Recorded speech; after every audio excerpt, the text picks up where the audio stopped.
Have you ever tried to imagine true silence? Not just a quiet room, but a complete absence of sound.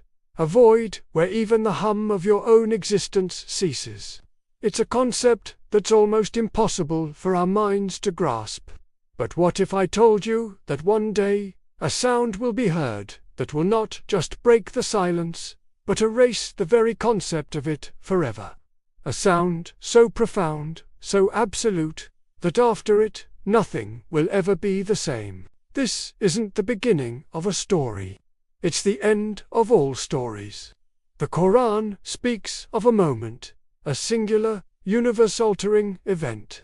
It says, "And the trumpet will be blown, and whoever is in the heavens and whoever is on the earth will fall unconscious, except whom Allah wills." Let's pause and truly consider the scale of this.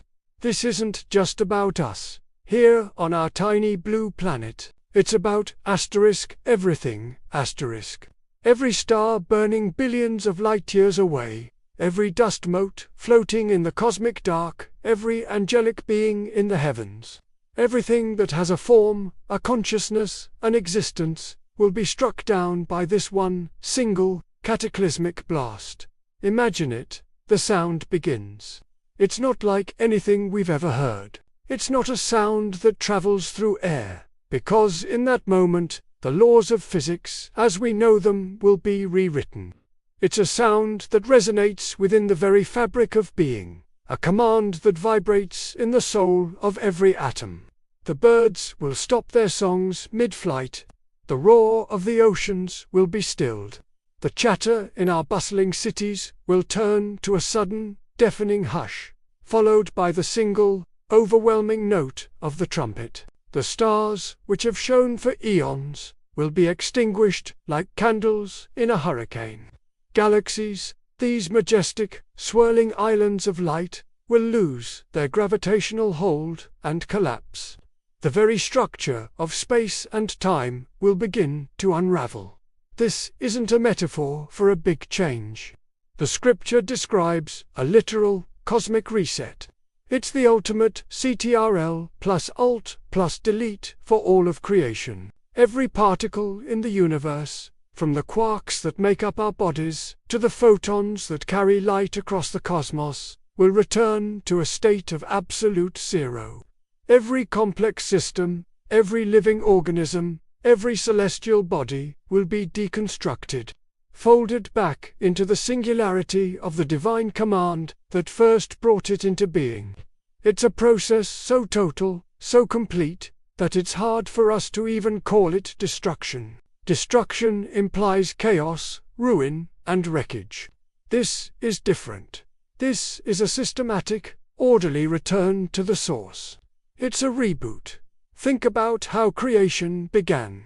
In the Islamic tradition, and in many others, the universe was brought into existence with a simple but infinitely powerful command: be, and it was. From nothingness, everything we see and everything we can't see sprang forth. The intricate dance of planets, the delicate biology of a flower, the complex consciousness of a human being, all of it unfolded from that single, creative utterance.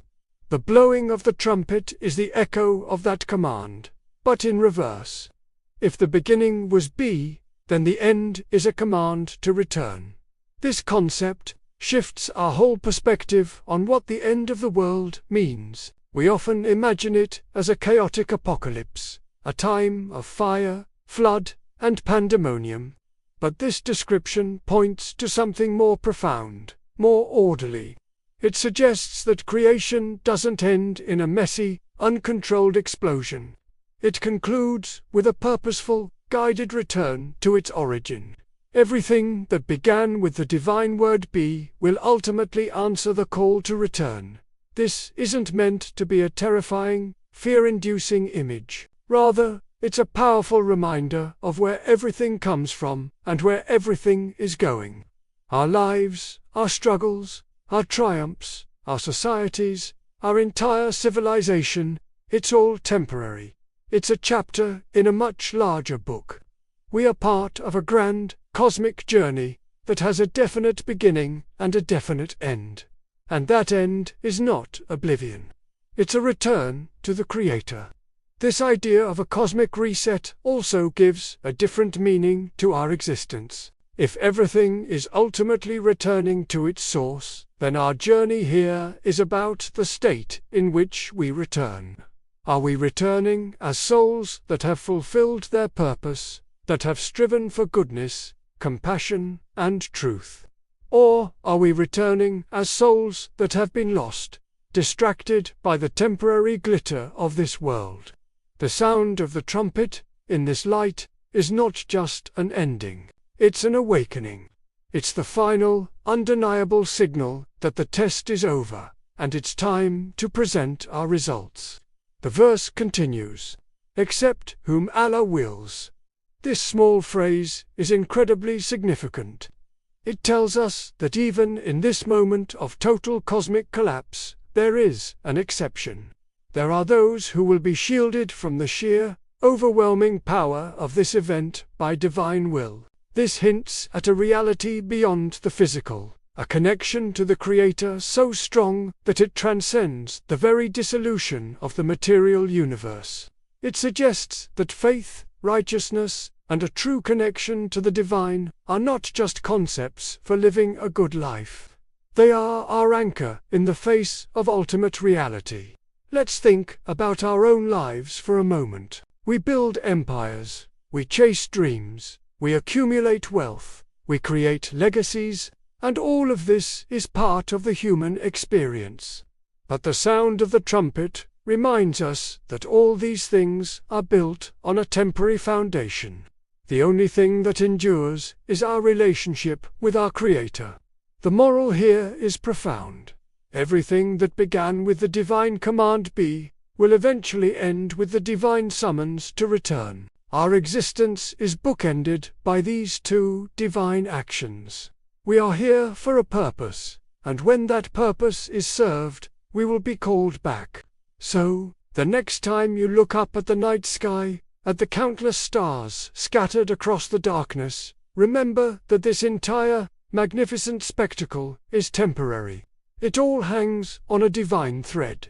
And one day, a sound will be heard that will signal the end of this chapter and the beginning of the next. A reality where silence will never exist again, because we will be in the direct presence of the source of all existence, where the only thing that matters is how we answered the call during our time here.